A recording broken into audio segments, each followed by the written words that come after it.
آج الحمدللہ اللہ تبارک و تعالیٰ نے ہمیں یہ سعادت بخشی کہ صحابہ کرام رضوان اللہ تعالیٰ علیہم اجمعین کے اس مزار پر اور اس روزے پر حاضری کا اللہ نے موقع دیا۔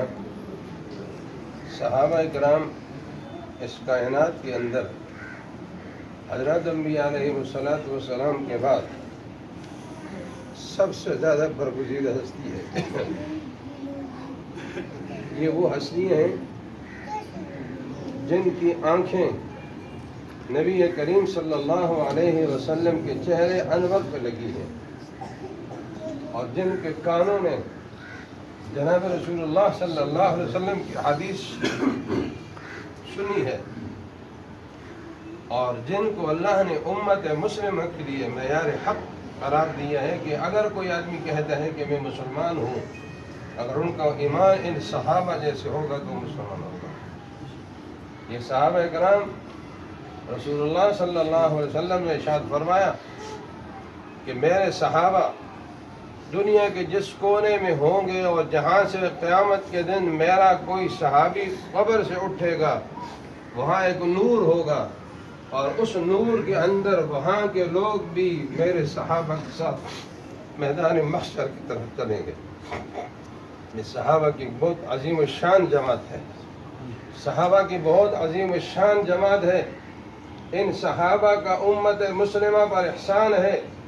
کہاں عرب اور کہاں یہ پاکستان کا یہ علاقہ کہ یہ صحابہ اکرام رضوان اللہ تعالیٰ علیہم اجمعین نہ یہ تجارت کی رعایت ہے، نہ یہ شادیاں کرنے کے لیے آئے تھے، نہ یہ ملک حاصل کرنے کے لیے آئے تھے۔ انہوں نے اللہ کے اور اس کے رسول کے دین کو لے کر اور کہاں سے پہاڑی علاقوں سے ہوتے ہوئے اونٹوں پر اور حچروں پر اور گھوڑوں پر اور پیادل ان صحابہ نے قربانی دے کر آج ان کی قبریں اس پاکستان کے اس سرزمین کے اندر اس بات کی گواہی دیتی ہیں کہ صحابہ کی پوری زندگی اسلام کے لیے تھی اور صحابہ کی پوری زندگی جو اسلام پھیلا ہے ہمارے اوپر صحابہ کا بہت بڑا احسان ہے۔ اگر یہ صحابہ قربانیاں نہ دیتے اور رسول اللہ کے پیچھے نمازیں ہی پڑھتے رہتے اور مسجد نبوی میں بیٹھے رہتے تو آج شاید کہ ہم بھی اس قابل نہ ہوتے کہ ہم کسی سے یہ کہتے ہم مسلمان ہیں۔ میرے عزیزو، صحابہ کی قدر کرو، صحابہ کی عظمت کو دلوں میں بٹھاؤ، صحابہ کا جذبہ اور شوق اور ولولہ اپنے دلوں میں بٹھاؤ۔ صحابہ وہ جماعت تھی کہ جو دنیا کے کسی طاغوتی طاقتوں کے سامنے صحابہ نے کبھی سر نہیں جھکایا تھا۔ صحابہ نے ہمیشہ اسلام کی سربلندی کے لیے نہ بچوں کی پرواہ کی، نہ بیویوں کی پرواہ کی، نہ مکانوں کی پرواہ کی، صرف رسول اللہ کو دیکھا اور اسلام کو دیکھا، سب کچھ اللہ کے راستے میں لٹا دیا۔ ایک غزوے میں ایک صحابی جس کا یہ کندھا یہاں سے تلوار سے کٹ گیا تھا، گوشت کا ایک ٹکڑا اس کے ساتھ لٹک رہا ہے، سارا دن یہ صحابی لڑتا رہا ہے اور شام کے وقت خود اپنے ہاتھ سے یوں پکڑ کے کھینچ کے سیٹ پہ رکھ دیا۔ ایسی مثال دنیا میں کون پیش کر سکتا ہے؟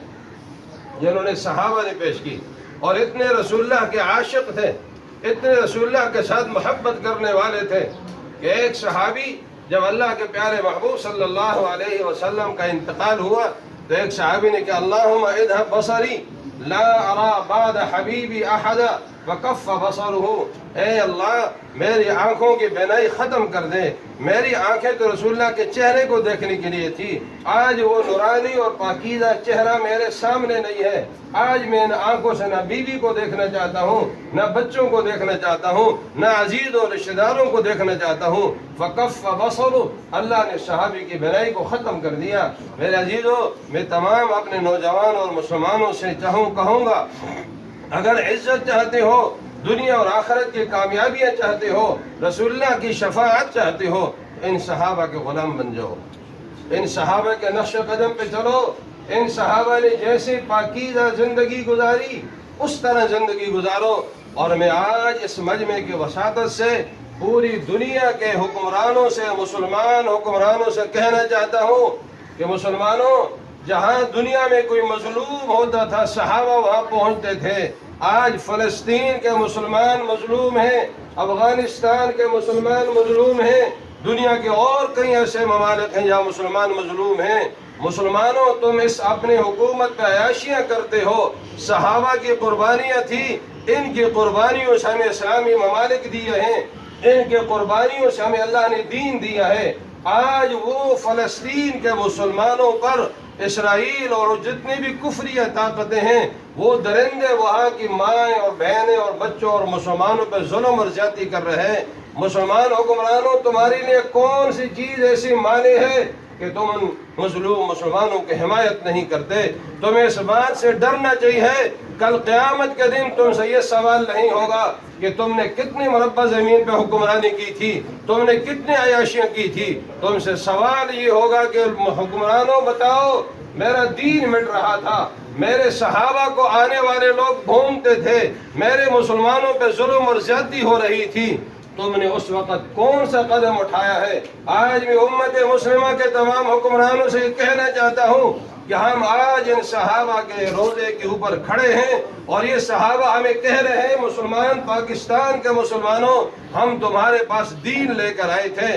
آج فلسطین جو بیت المقدس قبلہ اول ہے، جہاں انبیاء علیہ السلام مدفن ہیں، جہاں نبیوں کی قبریں ہیں، آج اسرائیل اور دنیا کی کفری طاقتیں ان مسلمانوں پہ ظلم اور زیادتی کرتی ہیں۔ اگر آج ایک صحابی بھی موجود ہوتا تو میرا ایمان تھا کہ صحابی وہاں پہنچ جاتا۔ اس لیے میں آج پوری امت مسلمہ کے حکمرانوں سے کہنا چاہتا ہوں کہ آپ اپنے رویے کو صحیح کریں، اپنے رخ کو تبدیل کریں۔ یہ مال اور یہ عیاشیاں تم سے چلی جائیں گی۔ اگر تم عزت چاہتے ہو اور بقا چاہتے ہو تو صحابہ کے غلام بنتے ہوئے مظلوم مسلمانوں کی حمایت کرو، اللہ تمہارے ساتھ مدد کرے گا۔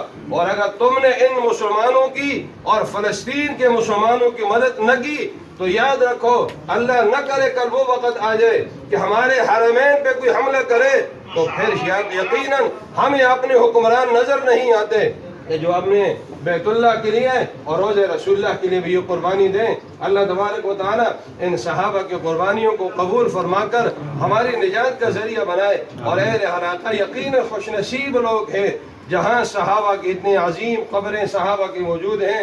اللہ ہمیں صحابہ کے نقش قدم پہ چلنے والا بنائے، ہماری دنیا اور آخرت اللہ اچھی فرمائے، مسلمانوں میں دینی غم اللہ پیدا فرمائے، مظلوم مسلمانوں کی حمایت کا جذبہ پیدا فرمائے، اور صراط مستقیم پہ چلنے کی توفیق نصیب فرمائے۔ آمین۔ الحمدللہ رب العالمین والعاقبۃ للمتقین والصلاة والسلام على رسول خیر خلق محمد وعلى آلہ واصحابہ اجمعین۔